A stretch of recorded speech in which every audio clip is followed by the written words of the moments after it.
Alright,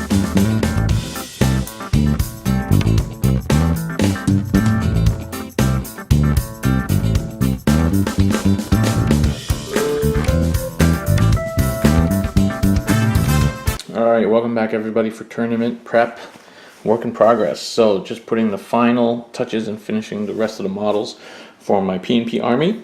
P&P is in 2.5 weeks, so the time pressure is on, but I don't think I have that much to do. So first of all, I got a white fine tip Sharpie that came all the way from the southern United States, and the idea was to do markings on my tanks. So all I did was draw 188 on them. So this is the Catachan Lucky 188th Company Regiment, and so I drew 188 on it. You see there on both sides. And after it was dry, I scratched some off just with my mold line remover to make it look kind of scratchy, and then I washed it with Agrax and kind of dabbed the extra away. So now it kind of just looks like somebody's graffitied the 188 on the side of these tanks. Then also I wrote messages on each of the Manticore missiles. Death, burn, eat this, and heretic, and some of them have other messages. And so same process, Sharpie, then scratched off, and for these I used Nuln Oil to blend them in to the missiles. So now all the Manticores have these markings on them, which is pretty cool. I also did the same for the Sentinels. I just put 188 on the Sentinels, on the side of the Sentinels. And I was going to put shoulder markings on the Elysians, but that's just too small, won't fit. So I have 5 Psychers in my army, so I only had 1 Primaire Psyker before, so I just had to get some more Psychers. And if you've been shopping around GW and FLGS lately, you cannot find Primaire Psychers or Weird Vein Psychers, any kind of Psychers in stock. So I had to do what I have. So my Astropath is going to be a Primaire Psyker, so I painted my Astropath here. I painted him this bright purple color, which is just Xerius purple with Gene Stealer purple highlights, and then edge extra highlights with Lucius Lilac. And so here he is. He's a Primaire Psyker, bit of extra red in the eyeballs there. Primaire Psyker number 1. Primaire Psyker number 2 is here. Here's Primaire Psyker number 2, and this guy was taken from the Collegiate Wizards box set in AOS, and I just took the ones that looked the least fantasy-like and cut off the globes that they have at the top of the staff and just put some Warhammer stuff on there. So that's a scroll with a little Aquila there. I kept the books because I like the books, and these guys look acceptable as Primaire Psychers. So I painted him a bright orange so I can keep track of which Psycher's Psyker, which Psychers have which spells and stuff. I'll just color code them. So that's orange. And I've got this Psyker here, just waiting for his base to be completed. And he is the red Psyker. So here's his cape. I gotta say, a yellow and orange highlight on red is awesome. Really, for the super fine edge, I really recommend people do that. It makes the red really pop to have a line of orange or yellow. I use Fire Dragon Bright for these ones, but I guess you could also use Uriel Yellow. And then his staff was replaced with this Aquila head. So and yeah, so one more detail on this guy I might pick out is this pattern on his head. Maybe I'll throw a little bit of crimson in there or something like that. Yeah, so I also altered their heads a little bit because they had these weird kind of fantasy stuff on them. I just cut those off. So here we go. So this Primaire Psyker number 3, or number 4 I guess, because I already have the other one. And then here's the Primaire Psyker number 5. He's going to be green. And so I'm just doing up his robes there. He's sprayed green and then redone with Caliban, and then some warpstone there, and then I'm going to put some moot green edge highlights, and then his green will be done, and then the rest is mostly just silver details. So that will be Primaire Psyker number 5. And then the final part of my army is the mortar squads. I have to do 9 of them, so these guys will take probably the rest of the time before the tournament, and so we're going to work on that. So lots to do, but not too much before P&P. Let's see if we can get it done. And the final Psyker, this guy actually is a Primaire Psyker model, that I managed to get a hold of. And let's see, move him over. It's a bit brighter there. So there we go, and he is green. I never really liked how green highlighted. I never liked that it looked so glowy, like fluorescent. You know, with the warpstone glow and the moot green on top of Caliban. I never liked that. I never went with that look for my Dark Angels. I always just dry brushed warpstone over it and forego the really glowy green highlights. Sometimes I see people's pictures of their Dark Angels and they look like they're glowing or radioactive. I didn't really like that. And so it's okay when it's subtle like that. I don't think I did a very good job of the cloak here. I think it was hard to do anyway, and so anyway, it is what it is. Looks decent enough, and primary psyker number 5 is done.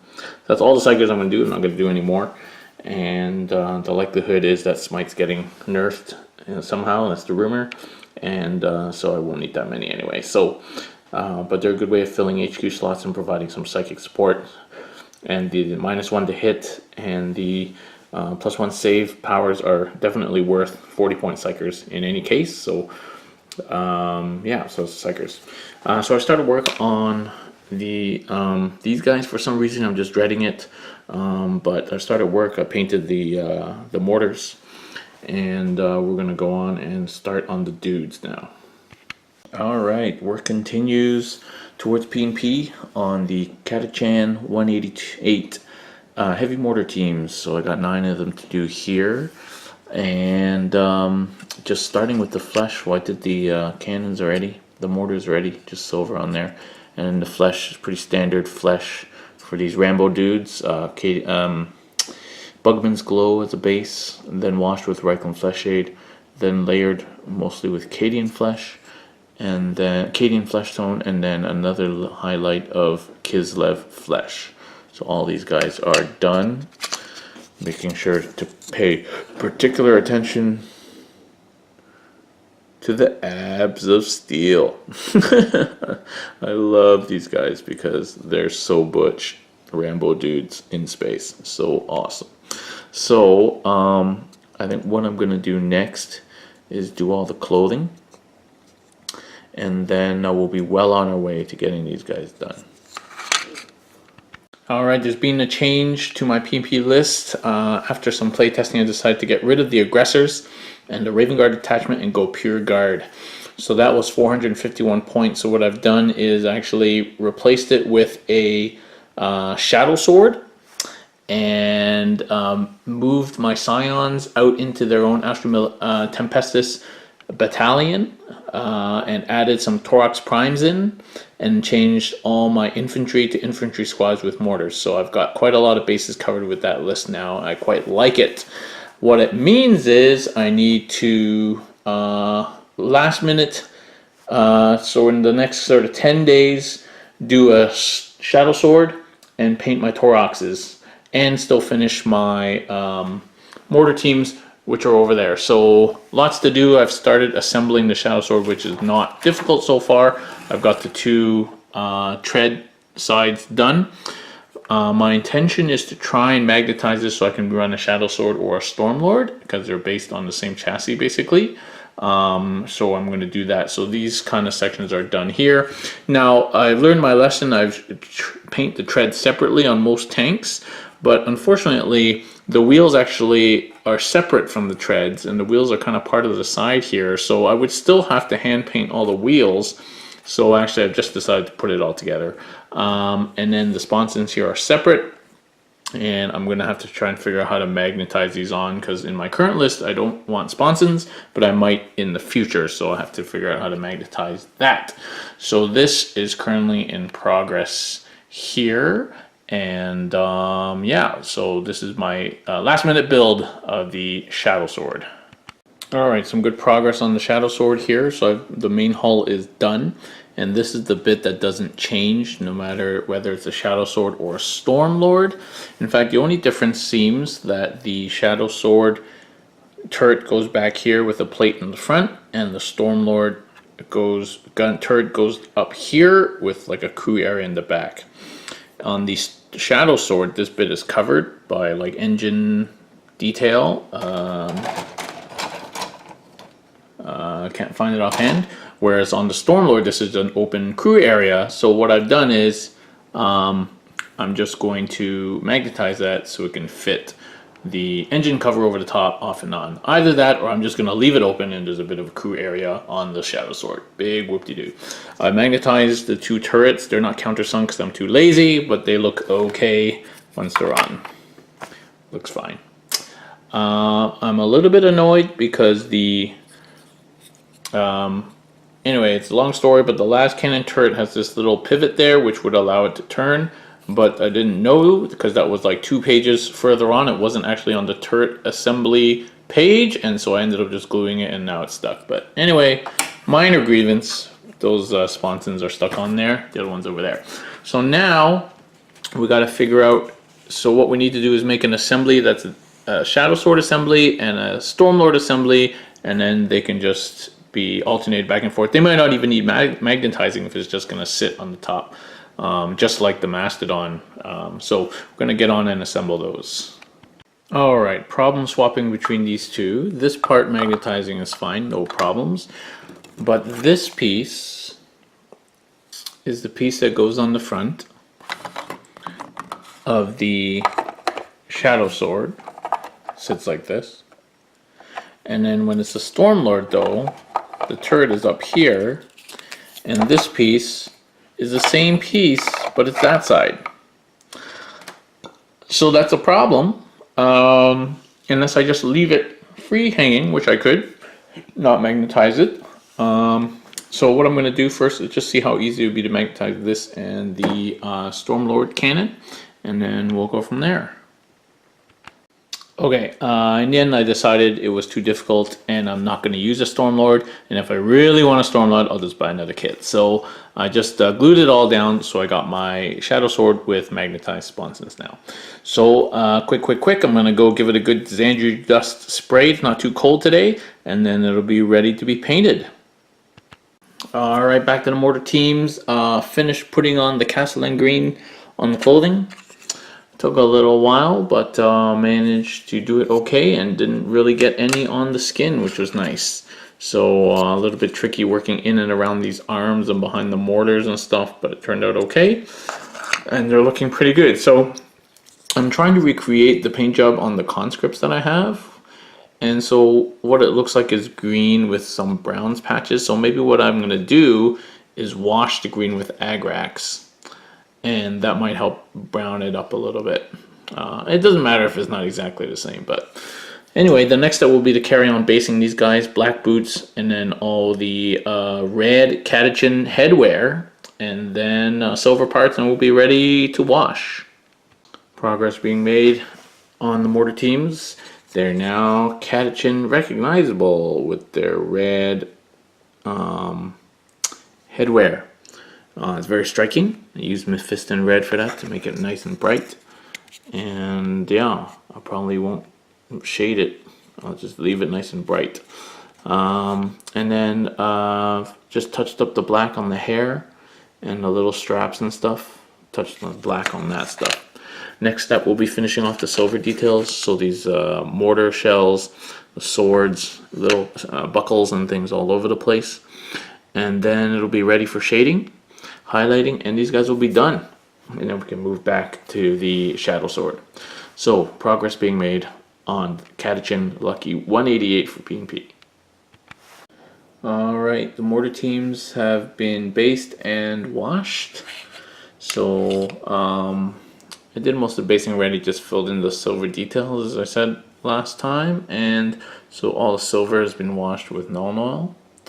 The green ended up getting washed with Agrax, and so that's really blended the green and the Xandri dust together, as well as giving it a dirty browny look, which actually looks pretty good for these guys who are in the dirt shooting mortars.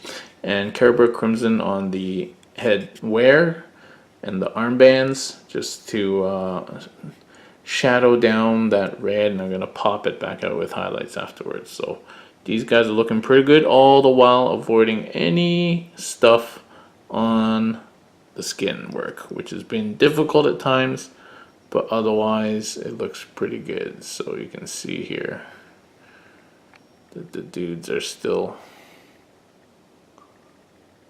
nice skin work still, faces down.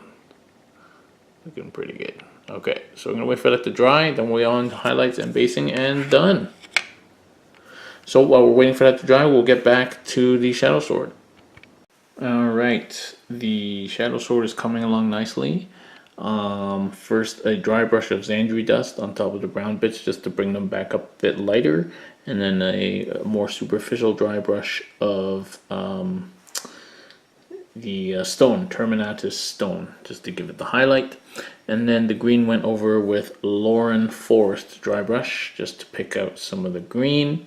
And yeah, it's not the neatest stripes in the world, but that's how I kind of like it. I've done it exactly the same as I did my manticores, and I've got that sort of grimy, sort of loosely painted stripe pattern. You know, even it's a bit streaky here, but to be honest, if you look at it, maybe it doesn't come on camera, but it looks good. Like it looks like a normal camouflage tank would look, not so nicely painted like the Cadians. You know, it's jungle shit, man. So this is doing well. So now the next step really is to pick out all the silver now. So the treads and the wheels, and then all the little details that are going silver and black, maybe a couple of brighter colors for some of the lights, just to bring it, give it some definition. The engine and the kind of, you know, the dedication of the engine at the back, which is very ornate. We'll pick that out, and this thing will be on its way. But it's playable as of right now. Oh yeah, and I did the sponsons as well. So, so I'm happy to play with it right now. And so we're gonna get back to doing this as well as finishing off the mortars. All right, lots of progress made this morning. Finished highlighting everybody, the metal and the green. I highlighted just lightly with Lauren Forest. I like that grimy camo look. Highlighted the red with Wild Rider red. And painted the bases with Sterling Mud. Washed them with the Athonian Camo Shade, which is still drying. Put the Steel Eden Drabber on the outside. So these guys are basically done, except I need to put the tufts and the grass on when all that is dry later. Alright, mortar teams are done. I got the grass on the base and the tufts, and everything else is done. So at long last I've finished my 9 mortar teams, and we'll go on and finish the Shadow Sword and get started on the Thorax Primes. Quick last minute addition to the list, Master of Ordnance. So I decided to sub him in for Harker. I find I use Harker mostly to give rerolls to the Manticores at the back. And so this guy does the same thing basically, to shoot over 36 inches, which most of the time they are. And he also has an orbital bombardment, which is okay. And he's 20 points cheaper, which frees up some points for other things. So I think it's probably worth the swap out for that. I love Harker and he's cool, but if I'm trying to be as point efficient as possible, probably the Master Ordnance achieves the same effect for what I use Harker for. Although Payback, that crazy heavy bolter, is pretty sweet.